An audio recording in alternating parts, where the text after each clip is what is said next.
A Steel Aces closed beta test just happened, and for everyone who wasn't a part of it, I am making this video so you're going to be able to know exactly what the game is looking like so far. But of course, it's only still in closed beta test, so everything that I'm gonna mention that I hate about the game so far is probably most definitely gonna be fixed.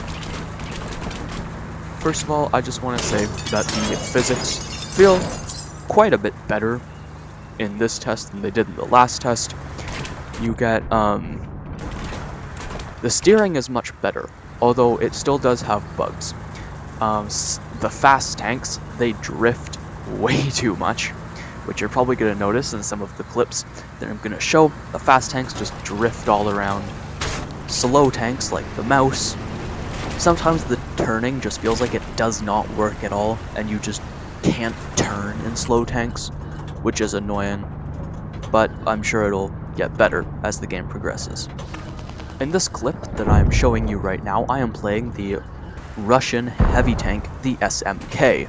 It has two turrets that are both fully usable, and actually what I like about this test that I don't think was in the last one, I might be mistaken, but with multi-turreted tanks, now you're able to control both turrets at the same time, which I really like.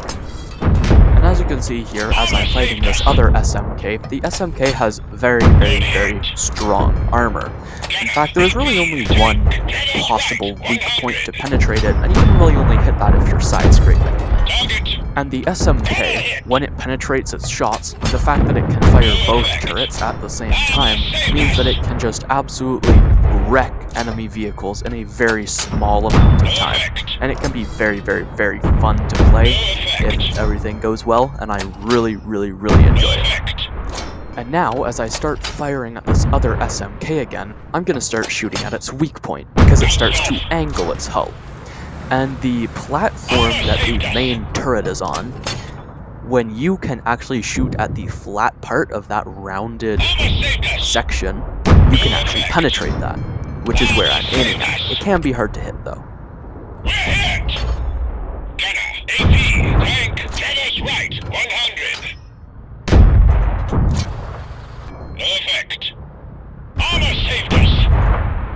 And now, as you can see, I am struggling to actually hit the weak point, and all my shells are just bouncing off.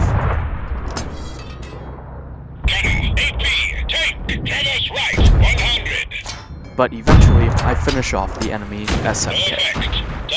But the fact that each gun has its own loader means that you get maximum damage per minute when firing both guns at the same time, and it's just crazy how fast you can destroy lightly armored vehicles, because if you are penetrating all your shots, you will destroy an enemy so fast.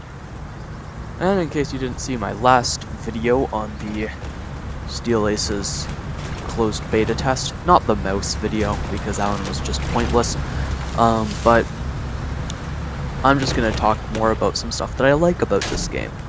There is no armor penetration indicator. I really like that because it makes armored tanks actually, worth playing, because they actually have effective armor.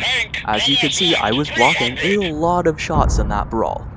I was also bouncing a lot of shots on the enemy SMK. It simply just makes armor valuable. It makes it so that heavy tanks aren't just free damage. Now, I really like the Alpine region map. The only thing I don't like about it is these bridges over the river, because almost every game you're gonna have idiots falling off the bridges and dying.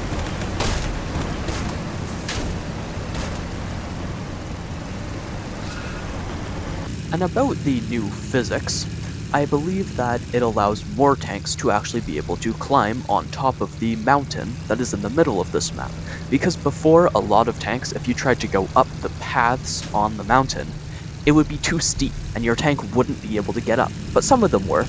I'm not sure if they actually did fix this, but I was able to get my Leopard up the mountain this game. And I feel like I wasn't able to get the Leopard up last time, but I might be wrong about that. And the mountain is a great place to actually be, because it gives you a great vantage point over the north flank, which is very beneficial because if you can just rain fire down upon your enemies who are fighting in this area, it's very easy to win this flank, which makes the mountain like a natural hotspot for fighting. Although I guess not many people actually really care about it. No one else actually came up here on the mountain. Which gives me a perfect opportunity to destroy the enemies playing down on the northern flank.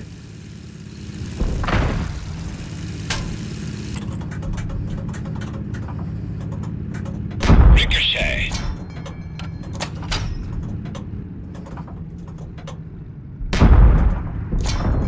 And I don't know what you guys are gonna think, but I feel like these two shots here should have hit.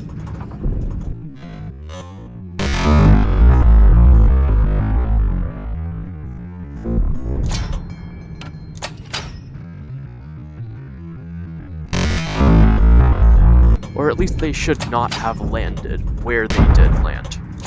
I don't know if that's how it was supposed to happen and I'm just missing something. But if that's not how it's supposed to happen, hopefully they're gonna get that fixed, because that was kind of annoying.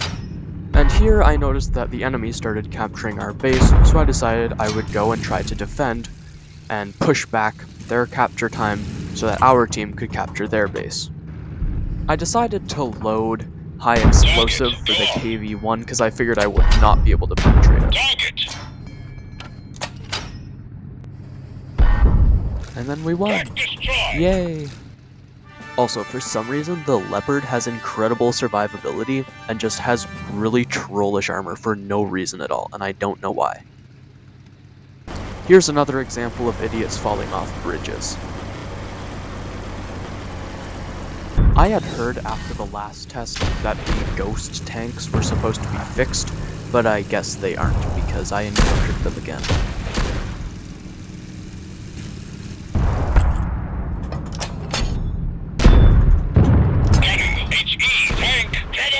I decided to play the Tiger 1, and on paper, its armor looks really bad. This tank doesn't have weak points, it has strong points. It has very weak armor, except for in a few small spots. So really its armor, I was not expecting much from its armor going into this game, but it actually ended up performing really well. Before I really get into a close range fight, I'm just sniping into the bowl, what I call, on the other side of this map, which is why I don't like this map, because it's just such a snipe fest, which I'm going to talk about later. But now, I'm actually going to go into some close range fights against another tiger and a panther, and we're going to see how it goes. It turns out I was very fortunate to be fighting against some people who don't know how to aim at weak points.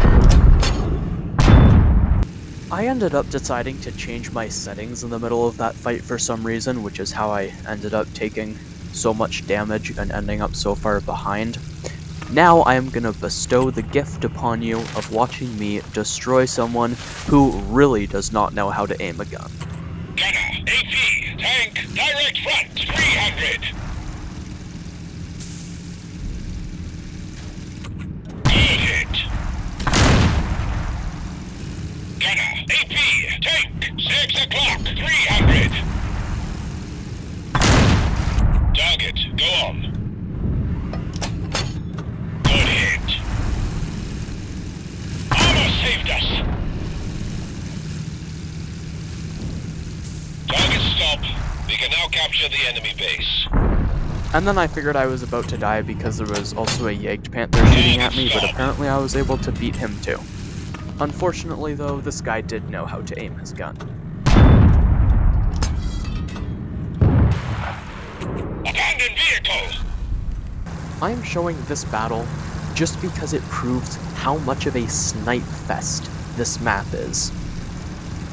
So as you can see, I am on the southern flank, and I am driving up the hill, and I am looking at the spotted tanks that are on the other flank. I'm realizing that I'm not able to hit them, but I know that if I just move further up, I will be able to hit them, because this map is very open at this elevation in the center. Of course, if you were down actually in the center, it would not be so open, but at these elevations, you can see all the way to the other side of the map. Also, you're gonna see RNG absolutely hate me this game for some reason, and I don't know why. I'm gonna miss a whole bunch of shots, but if you actually hit your shots, then this position is very, very, very good.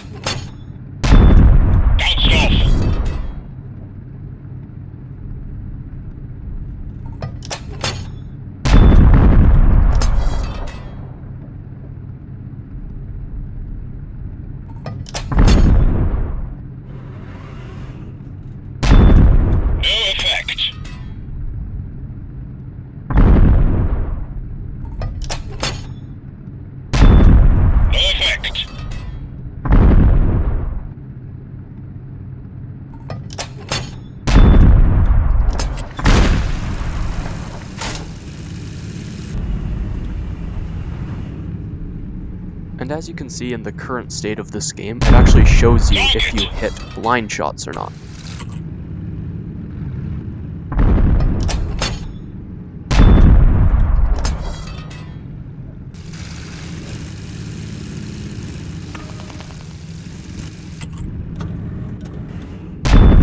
And once you've won the bowl, as I call it, you're gonna have to push that side.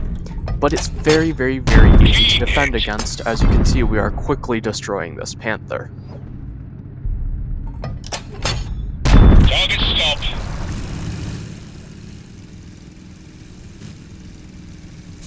I have a complaint about the spotting mechanics. Especially on this map, it feels like you can get spotted just through solid objects, and camo just doesn't really mean anything. As you can see here, my mouse gets spotted, and I tried to figure out where they saw me from, but as far as I'm able to tell, there are buildings in the way there, so I don't know what's going on there. On the desert map, on one side of the bowl, there would be a very, very, very nice position if you actually had camo, because I feel like every time I go there, because there are a bunch of bushes there, but when I go there, I get spotted from people on the other side of the bowl, and it just feels like that camo isn't strong enough in this game. Overall, I think this game is a very good game so far, even though it is still in the beta phase. I feel like the controls all handle very, very, very well, except for the steering, which sometimes is annoying to use, especially with fast tanks drifting way too much. And speaking about the gun handling, I think it's handled very, very, very well in this game. Tanks are inaccurate when on the move or rotating the turret or after firing, but every tank can aim its gun to be very, very, very accurate. Even the heavy tanks, which is unlike World of Tanks, where you are going to be cupola sniping with the least accurate tanks in the game.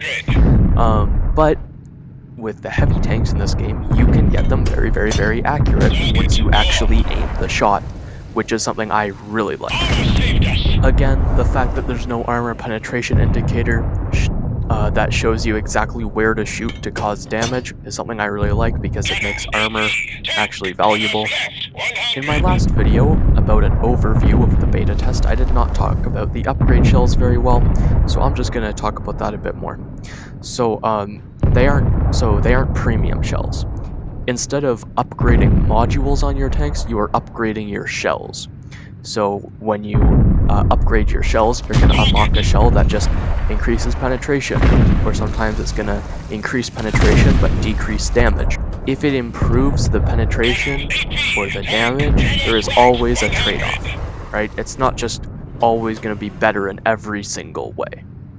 Something that I really like about the map design of this game is that there aren't any predefined sniper nests, which means camping is discouraged and is a lot harder than it is in World of Tanks, because it doesn't just hand you a position with a rock and a bush for you to hide behind on like an elevated platform to shoot at. So that just makes pushing and brawling a lot easier because you're not constantly worrying about poking that one sniper nest that you know is full of like 3 tank destroyers with big guns, because that just simply doesn't happen in this game.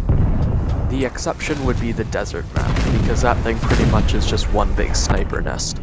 And from playing at rank 10 with only 2 vehicles at rank 10, the IS-3M and the Mouse, it really shows how the brawling is going to work in this game, as long as they keep the tanks like this, without adding like hull down monsters like Wargaming did with the Tornwagen, for example, where if it just gets hull down, there's simply nothing you can do to it. So far, at rank 10, all the brawls are actually somewhat strategic, because with the Mouse you have to angle.